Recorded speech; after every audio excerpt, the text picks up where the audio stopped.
This is The Drive with Paul Swann on ESPN 94.1 FM and AM 930.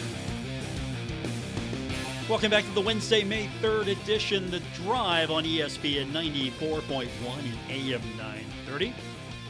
We're getting closer to the start of Dirty Birds baseball in Charleston.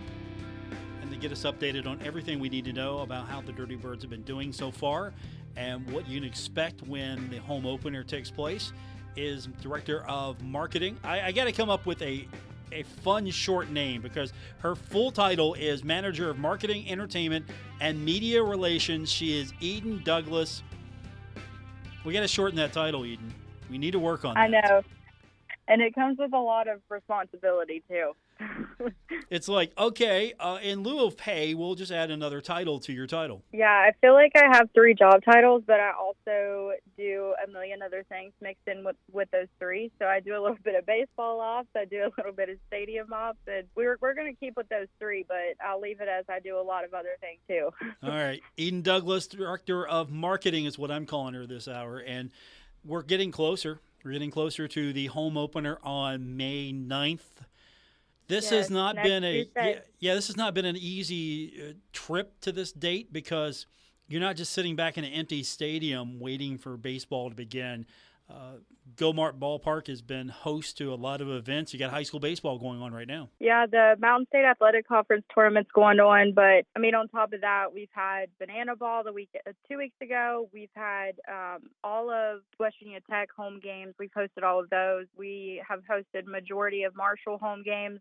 And we actually close those up this weekend. And then on top of our home opener next Tuesday, on Wednesday, the 10th, we start the Mountain East Conference tournament. So there will be triple headers at the ballpark every day next week, starting on Wednesday. So we are definitely busy. It is nonstop at Go-Mart Ballpark. And it's awesome to see people get to experience the ballpark before the Dirty Birds start in town. But it causes a lot of stress on us, but honestly, I wouldn't trade it for the world because it only benefits us even more. And when these guys get in town, they've networked with other people, and they're doing lessons at the ballpark with kids. And it's just overall been a huge, huge thing for the Dirty Birds organization, but also for the city of Charleston. Has it been helpful to have all these outside events, knowing that there's some policies that have changed at the ballpark, going cashless for one?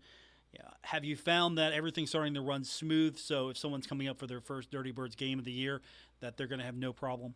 Yeah, that's actually helped a lot. The first game that we decided to go cashless was the Marshall WU game, which was the largest attendance that we've seen at that ballpark since 2005.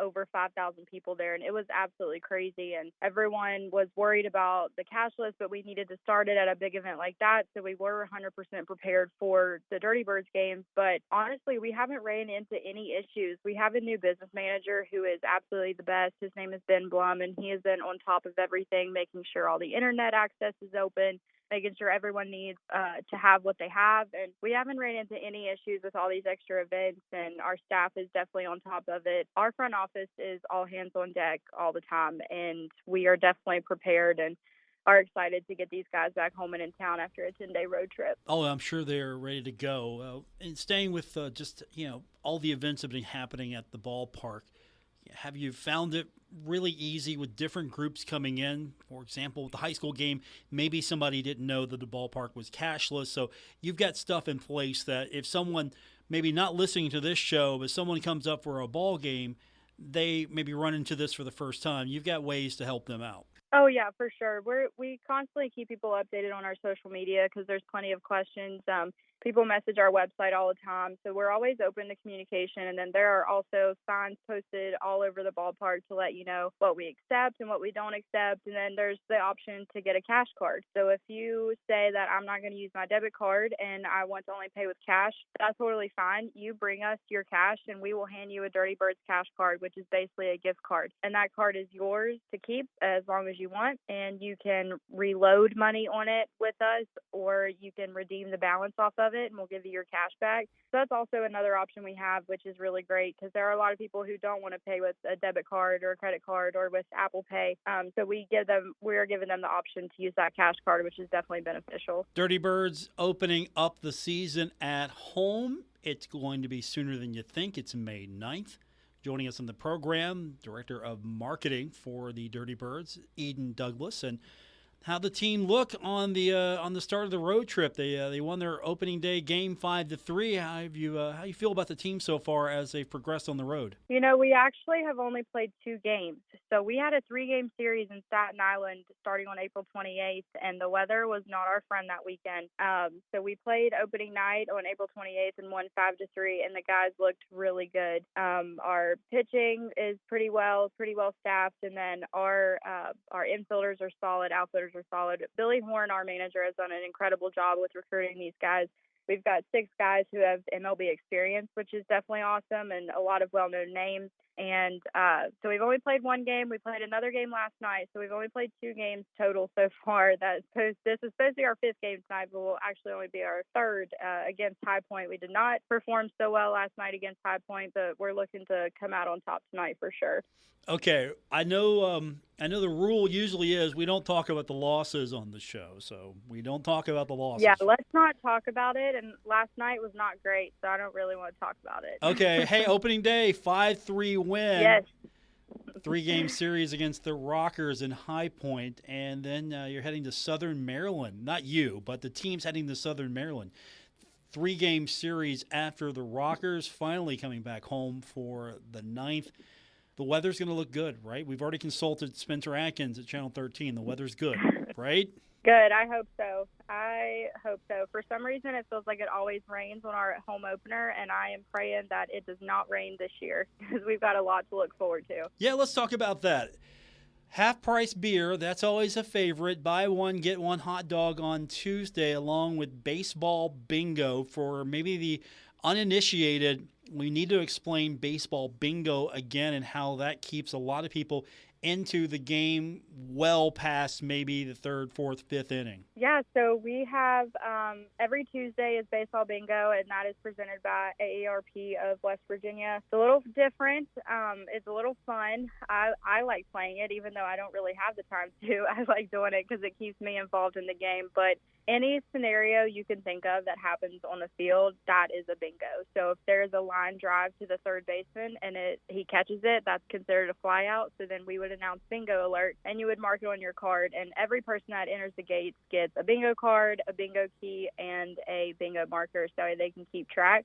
And then until about the 5th or 6th inning, depending on what prizes we have and stuff, is whenever we'll call it quits for bingo. But we have a lot of good prizes, a lot of discounts on meals, some gift cards, some gift certificates. So once you get bingo, you go to the Fan Assistance Center, and they'll give you your prize, and it's super fun. There are so many kids that get so involved with baseball bingo. We have to keep it for forever because I love it myself.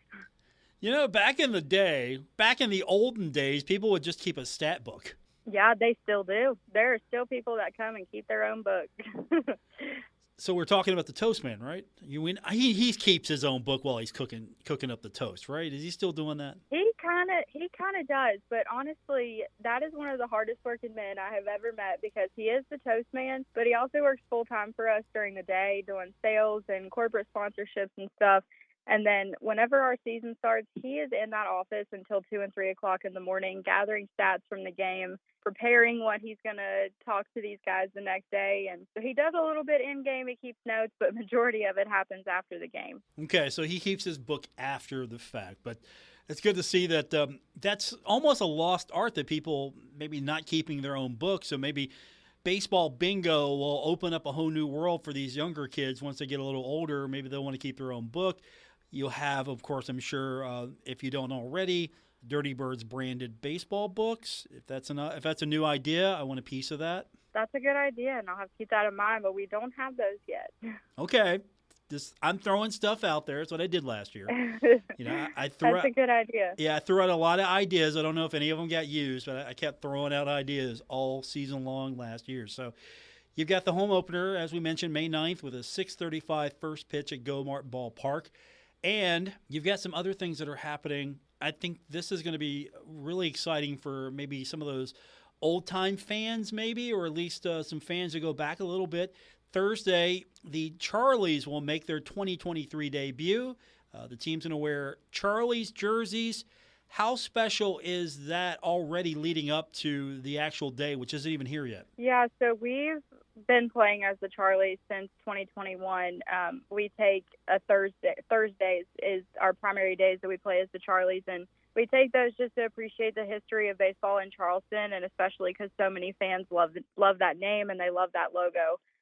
So we're taking 5 Thursdays this year to play as the Charleston Charlies, and everything is rebranded. All of our marketing tools for the day and all of our on-field promotions and our PA announcements all identify as the Charleston Charlies for the night. The guys wear especially jerseys and hats. So it's really fun. And everyone is always decked out in their Charlies gear on Thursdays. And it's also dollar beer night on Thursday. So the Charlies will be making their 2023 debut, but it's also dollar beer night. And we're expecting a really big crowd to cheer for the hometown team. That's what we tell everyone. We are Charleston's hometown team. That's awful convenient that those marketing points all converge right there. That's awful convenient. It is. It's like you planned it that way. I know. I don't know who would have thought of that. How big of a deal is that, though? I mean, it's not just a novelty. It's something that has a lot of meaning to a lot of baseball fans that grew up with the Charleston Charlies. So even though you've done it for a couple of years, how do you keep it special? And is just the fact that you're doing it every so often keeps it special like that? Maybe introduces some kids and some younger fans to the Charlies. Yeah, so we're going to have this year a section that says it's our ballpark history. We'll have a TV that has slides that'll show everyone a little bit about what the ballpark has been about. But as far as the Charlies go, like you said, we've got young kids here who may not even know what the Charleston Charlies are. So for those nights, we have that ballpark history up and running on a TV near the press box. And then we also will have some certain in-game elements that'll be on the video board with some pictures of old Charlies players or just some fun interactive Charlies games. We want to keep it special, and we know everyone loves the Charleston Charlies and they love the name. So on the Charlies 2023 debut, they will experience a game like they are old-timey. We'll play some old-timey 70s music and just kind of make the whole vibe a throwback baseball day. So the Toast Man's in charge of the playlist as well. I don't let him have charge of the playlist, but he might have a few songs to throw in and out. That is cold. That is just cold right there. Sometimes he suggests things, and it's just not my favorite, so I just tell him no. Yeah, that's nice. Thanks, Rod. That's go over there. Hey, don't you have some toast to toast? Go over there. I bet those meetings are fun with him, with his extensive knowledge and passion, and the fact that he still every day puts everything into it, and then just with so much youth and energy in the organization, you have a diverse mix of old and new in this organization. We do, for sure. And Rod is one of the most knowledgeable men I know, and he works so hard for this organization and I can't put into words how much he does. People just don't see it that often. They see the Toast Man. But the amount of history that he has and the knowledge that he has of the game, I mean, he was one of the leaders in keeping baseball in Charleston. So he is a huge, huge asset to us. And we've got Jeremy Taylor as our general manager this year, who this will be his 20th season working for Charleston professional baseball. So we've got two guys like that who are at the helm almost, and who are doing incredible things for us, and it's only benefiting us, and we're seeing so much growth, and we're super excited about it. With me is Eden Douglas. She is her full title, the Manager of Marketing, Entertainment, and Media Relations for the Charleston Dirty Birds. And after the home opener, fans can look ahead to the first T-shirt giveaway. First 1,000 fans on Friday, May 13th. Friday the 13th. Tell me you've got a Friday the 13th theme shirt. Tell me that. We do not. It's Dirty Birds themed. It's a black T-shirt, but it's got our logo head on it with some coal themed in it and Dirty Birds baseball on it, and it's sponsored by Prevent Suicide West Virginia. So it's not Friday the 13th themed, but it's definitely pretty cool, and we know fans are going to love it. Okay, that's fair. And then Saturday, Mega Blast Fireworks. Yes, the first Mega Blast fireworks of the 2023 season are going to be on Saturday. How many people just show up, maybe go boating that day conveniently to get ready for fireworks? How many do you see? I don't know. I don't know if you can see it from the river. We're going to find out. I mean, I was told these are Mega Blast fireworks, and I've heard they're Mega Blast fireworks. So you should be able to see them everywhere. I'm not putting you on the spot, but you can see those from everywhere. Well, we want people at the ballpark to experience them because it's really, honestly, I've never seen a fireworks show like the ones we have. The Casabella fireworks are absolutely amazing, and they're some of the best I've ever seen. So we want people at the ballpark to see it and to experience it like we do because, it is one of the best fireworks shows I've ever seen. How would you compare it to, for someone who maybe hasn't come up and just hears us talking about, okay, it's Mega Blast, everyone's got a fancy name. How would you compare it or describe it to someone who maybe hasn't seen it yet and try to encourage them to come and see it, get a ball game in, see the fireworks? Yeah, so the fireworks are launched in center field. So the way that our seating bowl is set up, it's honestly like they're right above you. You're looking right at them, and it's about a 15-minute show, and we play some fun, entertaining music with them, and then we get a little patriotic, and then we get a little fun again, and it's just really cool. I mean, our seating bowl is so widely wrapped around that stadium, and it sits a little lower. So when those fireworks are set off in center field, I mean, it just feels like they're right in front of you. So it's a really cool show, and it's about 15 to 18 minutes long. Joining me on the program, the marketing director for the Dirty Birds, Eden Douglas. Okay, I'm going to challenge you here because I need to know. Somebody's got to be over on the Kanawha River during the fireworks. Someone has got to be over. I mean, I'm sure you can see him from Kanawha Boulevard, so you can see him on the river. Someone's got to, we need verification of that. Okay, I will put someone on it for sure. I'm thinking if you're near Brook Street, you can see them. Maybe if you're down, you're down by the boulevard, or you're down. Yeah, I think you could see them. Yeah, I'm thinking about it. I mean, you might be able to from the river, but it's not the same as sitting in the stadium and them being right there at you. Okay, that's fair. That's fair. It's absolutely fair to do that, but the fireworks are coming up. That is on the 14th. The T-shirts on the 13th, and of course, everybody needs to get there May 9th for the opener to see the Dirty Birds. I can't wait till we have actual baseball in Charleston to talk about again with the Dirty Birds. So I'm looking forward to next week. Yeah, me too. We are so excited to have these guys back in town and for fans to have another fun summer of professional baseball. Eden, we'll do it again next week. Hopefully there's some new things you haven't told me about that we can talk about next week. I feel like you're holding... I do. I'll have another announcement, so get ready. Oh, okay. So you are holding back on me. I am, just a little bit. Okay. All right. We'll talk off air. How's that? We'll talk off air. Sounds good. She's like, no, I'm not telling you. She's like, no, that's not happening. You'll have to find out next week. Eden Douglas joining us, Director of Marketing for the Charleston Dirty Birds. Eden, we'll talk to you next week. Yeah, sounds good. Our text line is open, 304-396-TALK, 304-396-8255.